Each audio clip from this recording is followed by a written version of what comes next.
Este vídeo tem como intuito apresentar o que é e o que acontece no superaquecimento, no superresfriamento, o comportamento anômalo da água e as medidas de segurança contra estes fenômenos. Uma substância encontra-se superaquecida quando estiver no estado líquido a uma temperatura superior à do seu ponto de ebulição. O superaquecimento é um estado metaestável, isso é, um estado que possui precária estabilidade, podendo facilmente ser perturbado. Uma pequena perturbação determinará que um sistema em estado metaestável cairá para um nível de energia mais baixo. Para se obter água superaquecida, há que se elevar a sua temperatura na pressão de 1 atm acima de 100 graus Celsius, sem que ocorra a ebulição. O aquecimento da água em um recipiente em contato com uma chama não permite que ocorra o superaquecimento. Neste processo de aquecer, formam-se correntes de convecção, perturbando suficientemente a água para que ela entre em ebulição ao atingir 100 graus Celsius. Entretanto, quando a água é aquecida em um forno de micro-ondas, pode ocorrer o superaquecimento. Isso é, a temperatura da água pode ir acima da temperatura de ebulição sem que a água ferva. Uma colher foi introduzida na água, produzindo uma perturbação que levou o líquido a irromper em ebulição. Devido à transformação súbita de uma parte do líquido em vapor, a água é lançada para fora do recipiente. A transição de líquido para vapor requer uma quantidade de energia considerável.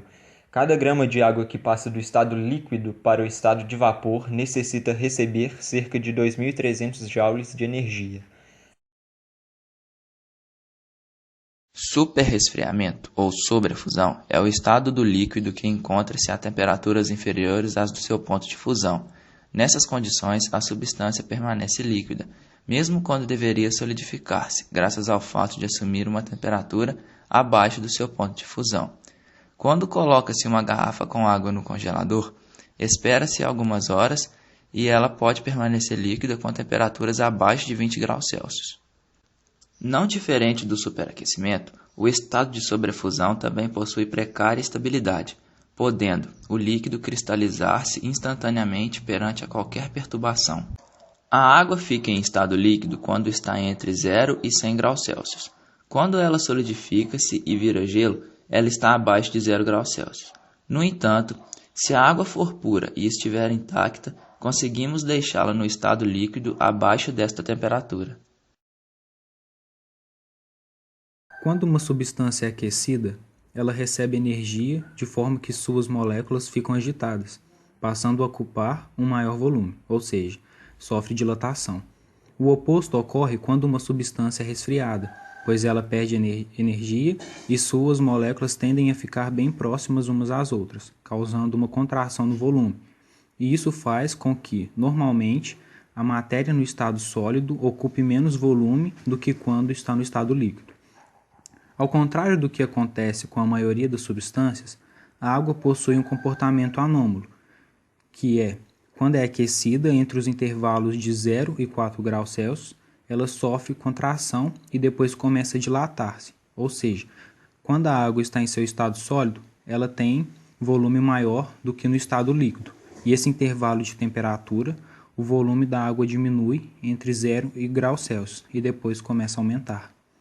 Se o volume da água diminui durante esse intervalo e sua massa é mantida constante, consequentemente, a densidade da água, que é a razão entre a massa e o volume, será a máxima quando a água estiver a 4 graus Celsius. A razão do comportamento anômalo da água se dá, pois, as moléculas da água são unidas por meio de ligação de hidrogênio, e quando a temperatura da água aumenta acima de 0 graus Celsius, as ligações de hidrogênio se rompem, ocorrendo uma aproximação entre as moléculas.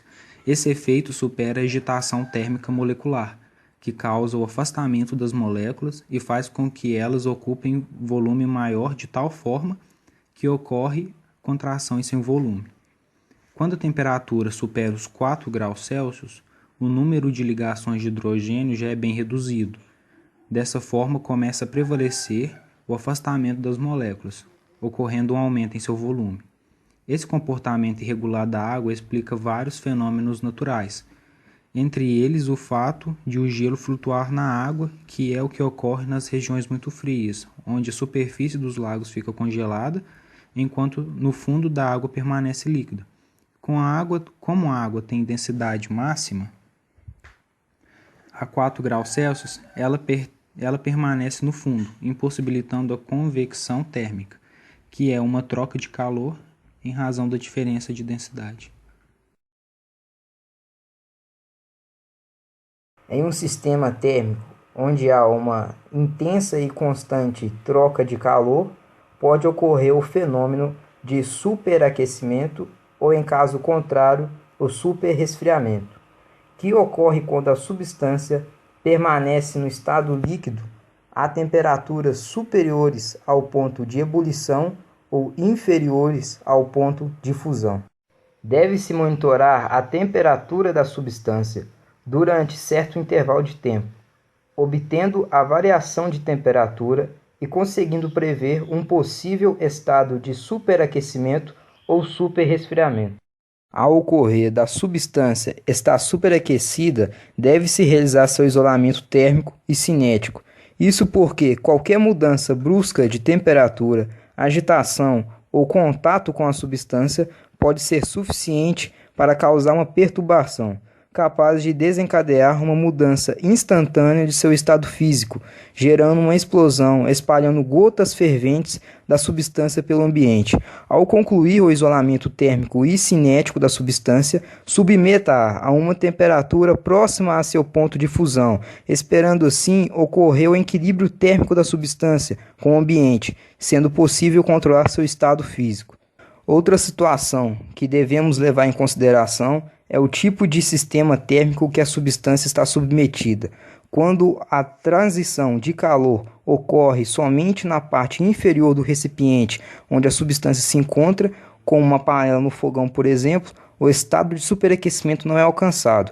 Por uma diferença de densidade, a porção de substância mais aquecida irá para a parte superior do recipiente, enquanto aquela menos aquecida irá para o fundo, realizando assim um ciclo, onde no momento em que a substância atingir a temperatura de ebulição, irá passar para o estado gasoso. Assim, o superaquecimento só ocorre em situações onde o sistema térmico leva calor à substância por todos os lados, como em um micro-ondas, por exemplo. Dessa forma, o líquido chega a uma temperatura superior ao seu ponto de ebulição, sem passar para o estado gasoso. No caso do superresfriamento, deve-se realizar um monitoramento da temperatura, levando em consideração que a substância está superresfriada quando permanecer no estado líquido a temperaturas inferiores ao seu ponto de fusão. E além de fazer o isolamento térmico e cinético, deve-se preocupar com a possível variação de pressão dentro do recipiente de onde o líquido se encontra. Isso porque a pressão interna de um recipiente que contém um líquido superresfriado é um fator que desencadeia sua solidificação instantânea, e no caso de se tratar da água, ocorre o comportamento anômalo, onde essa expande seu volume, podendo danificar o recipiente ou o sistema em que a água superresfriada se encontra. No caso do comportamento anômalo da água, deve-se levar em consideração o cálculo da dilatação do recipiente e que a água sofrerá entre 0 e 4 graus Celsius.